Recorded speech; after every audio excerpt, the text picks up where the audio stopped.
Innallaha yuhibbut tawwabina. Ya wa yuhibbul mutatahhirin. Innallaha yuhibbut tawwabin. Sungguh Allah mencintai orang yang terus-menerus bertaubat. Tawab itu terus memperbaiki. Ini menunjukkan kesan bahwa dalam perjuangan hidup itu nggak ada yang sempurna. Ya, kita berucap tuh. Saya aja berucap nih, bicara. Pasti ada salah bicaranya. Pasti itu. Nggak mungkin orang berucap benar terus tuh. Pasti ada salahnya. Ya, entah salah dalam menyampaikan mungkin apakah ayatnya, ataukah hadisnya, atau salah bicara sesuatu yang tidak pantas dikeluarkan, itu mungkin terjadi. Nah, sepanjang manusia ketika sadar, kadang Allah ingatkan lewat orang-orang sekitaran, ya, kalimatnya nggak enak untuk didengar, tidak pantas untuk diucapkan, kalimat yang kurang bagus. Sadar kita itu, kita perbaiki. Ya, saat memperbaiki itu dilakukan karena Allah berikan petunjuk itu, cinta Allah turun. Maka terjagalah lisan itu. Nah, bukti cinta itu kemudian kita dapati, kita punya kekuatan untuk menjaga kemudian apa yang pernah salah itu menjadi lebih soleh, lebih baik. Gitu. Ya, sama sampai ke ujung kaki, ke tangan, ke kaki. Nggak ada yang selamanya itu baik. Ya, teman-teman yang di rumah tangga, kita bawa babnya ke rumah tangga. Apakah akan mendapati selama suami sempurna? Ya, apakah istri akan mendapati selamanya suami itu sempurna? Mustahil. Pasti ada salahnya. Sepanjang dia manusia, pasti ada salahnya. Istri juga begitu, nggak akan selamanya baik. Pasti ada salahnya di situ. Ya, karena itulah kemudian ketika menemukan hal-hal yang seperti itu, maka cari jalan untuk menyempurnakannya. Maka cinta Allah diturunkan. Saat cinta itu turun, itulah yang didapatkan samara. Ya, sakinah, mawaddah, dan rahmah. Ya, konsep yang tadi di rumah tangga ditarik ketemu Quran surah keempat, An-Nisa ayat 19. Ya kan?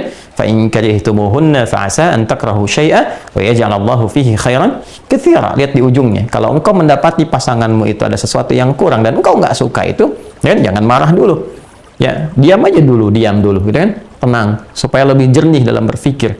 Setelah itu engkau kaji. Oh, engkau temukan, disitulah ketika engkau ketemukan kekurangan di pasanganmu, itulah hikmahnya Allah kirimkan engkau untuk menyempurnakannya. Ya kan? Jelas ya? Baik, ini gambarannya teman-teman sekalian. Baik. Nah, ini sesuatu yang sangat mahal. Nah, ketika ini diambil, ada pahala. Nah, jadi konsep pahala itu jangan digambarkan kepada perbuatan ma'ruf saja. Ya, hal-hal yang positif, yang sholat, yang puasa, yang zakat, ngaji Quran, tapi meninggalkan maksiat pun itu ada pahalanya. Meninggalkan salah untuk mengambil soleh itu ada pahalanya. Dan menariknya, itu masuk dalam perbuatan hasanah juga. Ya, jadi hasanah itu sifat baik yang punya nilai pahala, ya kan? Sifat baik yang punya nilai pahala itu dibagi dua. Ada yang sifatnya amar ma'ruf, ada yang sifatnya nahi mungkar. Ya, ketika Anda sholat itu amar ma'ruf. Ketika Anda meninggalkan maksiat itu nahi mungkar. Ya, contoh misalnya kan ada orang berbuat salah nih. Ketika berbuat salah dia pengen taubat, datang ke Nabi sallallahu alaihi wasallam. Saat akan tiba waktunya salat, maka Nabi tahan dulu, kita salat dulu. Begitu salat, dia datang lagi mengkonfirmasi. Nabi katakan taubatmu sudah diterima, engkau tadi salat. Ya, ketika dia salat itu sedang memanjatkan permohonan taubatnya. Ya, itu diterima, dikonfirmasikan oleh Allah dengan turunnya Quran surah ke-11 Hud ayat 114. Aqimis salata tarafain nahar wa zulafan minal lail innal hasanati yudhibnas sayyiat. So, perbuatannya sayyi, sifatnya jamaknya sayyiat.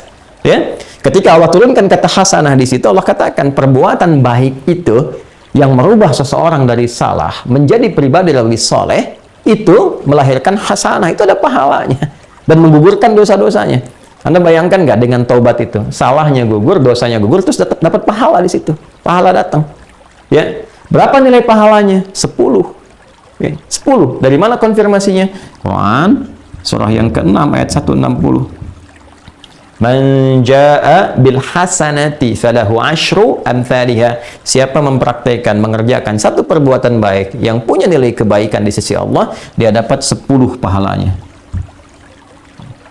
Ini perhatikan, ini bukan ilmu tak-atik ya, tapi begitu kuatnya kesesuaian dengan lafaz-lafaz dan penempatan ayat-ayat Al-Quran.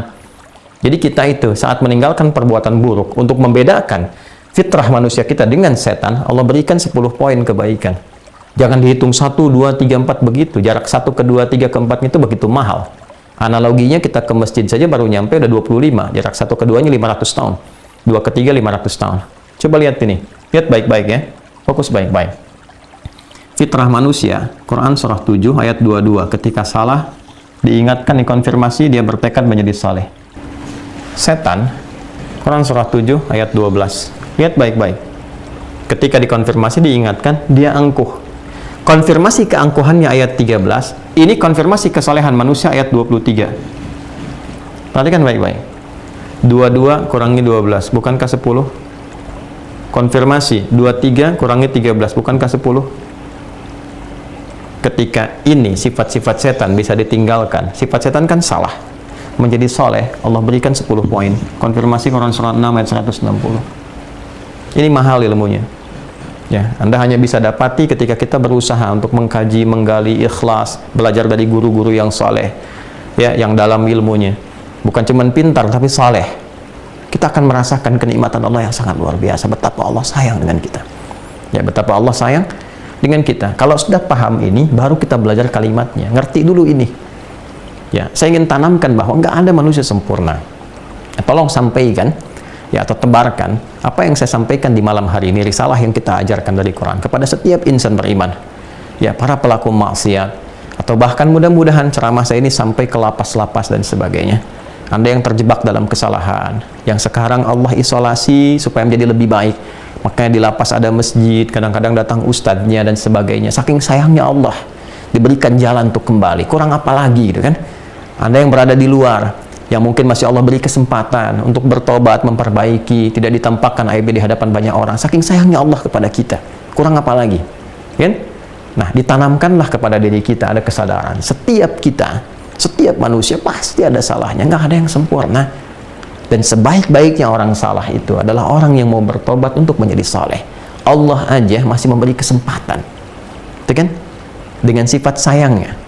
Maka kita sebagai manusia mesti meneladani ini. Kita menebarkan nilai kebaikan ini supaya semua menjadi baik. Kan yang kita inginkan semua jadi baik. Ya. Maka ketika muncul dalam diri kita itu kesadaran-kesadaran bahwa kemarin mungkin pernah salah, kemarin mungkin pernah berbuat begini, cepat ambil peluang itu dan sadarilah pada saat itulah Allah sedang menanamkan cintanya. Betapa banyak wali-wali Allah Subhanahu wa taala, ya, orang-orang yang sangat dekat dengan Allah. Banyak ayat tentang wali dalam Quran. Inna awliya Allahi la khawfun alaihim wa lahum yahzanun. Sungguh wali-wali Allah itu ditanamkan ke dalam jiwanya keyakinan yang kuat, kedekatan dengan Allah, sehingga kedekatannya luar biasa, nggak ada takut, nggak ada sedih, nggak ada gelisah, kecuali semuanya menyerahkan diri kepada Allah. Saking dekatnya dengan Allah Subhanahu wa taala. Banyak orang-orang dulu yang kemudian kita kenal dekat dengan Allah, ibadahnya, kebijaksanaannya, kemuliaannya, ada yang jadi ustadz, jadi penyampai hadis, jadi macam-macam, bahkan sejak era sahabat, kan era tabi'in, banyak sekali. Dan pada awalnya siapa mereka? Ialah orang-orang yang mampu belajar dari kesalahan yang pernah mereka perbuat. Banyak sekali.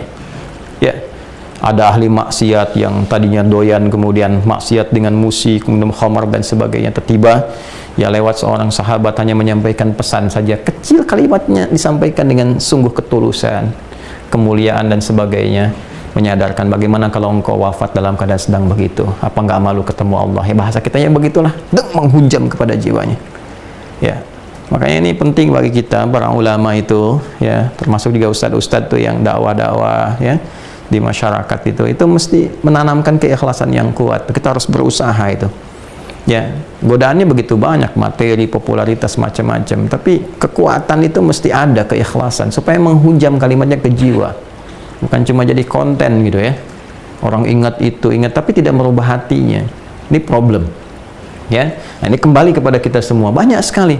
Ada yang tadinya pembegal, tiba-tiba belajar dari kesalahannya, dia tobat, diterima tobatnya oleh Allah, tiba-tiba jadi ahli hadis.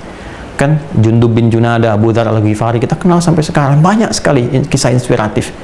Makanya penting kita merubah bacaan-bacaan kita sekarang itu lebih mengedukasi diri kita pribadi. Kenapa sih harus baca sesuatu yang nggak ada manfaatnya? Ya, harus memviralkan hal-hal yang nggak penting gitu. Ya, saya juga heran sama media-media sekarang tuh. Ya, yang ditampilkan tuh yang jelek-jeleknya, yang isinya tuh nggak ada faidah, nggak ada manfaatnya. Itu kan nggak mengedukasi gitu, ya kan? Sedangkan kita menginginkan bangsa kita maju, bangsa kita itu pintar, bangsa kita itu bisa makmur, bisa hebat, tapi berita yang disajikan isinya sampah. Ya, mohon maaf gitu. Yang kalau kita lihat tuh 85% berita sekarang, silakan klik tuh, rata-rata apa? Ya, apakah perselingkuhan, apakah ini yang korupsi, ini pencurian, pembunuhan, terus kronologisnya diajarin lagi di situ tuh. Itu kan yang nggak perlu gitu. Mohon izin ya teman-teman, kita rasanya kenapa media itu semakin meningkatkan konten yang seperti itu, karena ada peminatnya. Nah, inilah pentingnya kita edukasi sebagai umat Islam. Jauhi yang seperti itu. Ya, baca yang bagus-bagus. Dulu saya pikir era 90-an, 2000 awal itu buku-buku itu bagus-bagus sekali. Kisah-kisah inspiratif, kisah ini, kisah itu, bacaan-bacaan bagus. Itu yang perlu kita kumpulkan sehingga kita teredukasi dalam kebaikan.